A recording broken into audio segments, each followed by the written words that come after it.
Linda was introduced to the Australian pop sensation who was headlining at the club.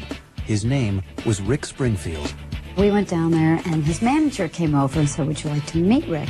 She just came and started talking, and I started talking, and it just really, really hit it off. It was love at first sight. Rick was Linda's first serious boyfriend. He was 24, and she was only 15, but the pair began a passionate romance. Although Linda's mother approved of Rick after meeting him, Jim Blair was furious. I totally was against it.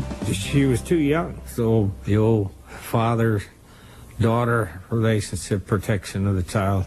And so while he was a nice kid, I did not appreciate the relationship. Now, probably I would have been burned at the stake, you know, but back then it was just, ooh, that's kind of weird, you know. But to us, it was incredibly, very, very natural.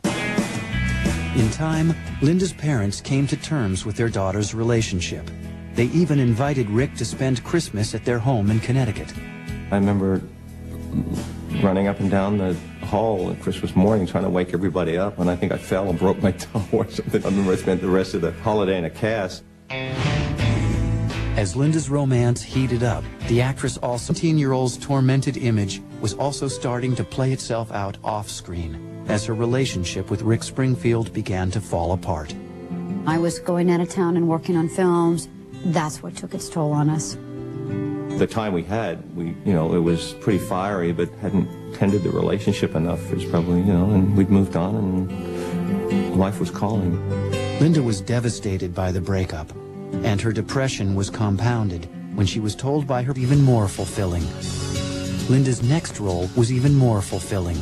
By the mid-1990s, Linda redirected the pain she suffered from her mother's death and dedicated herself to her childhood passion for helping animals.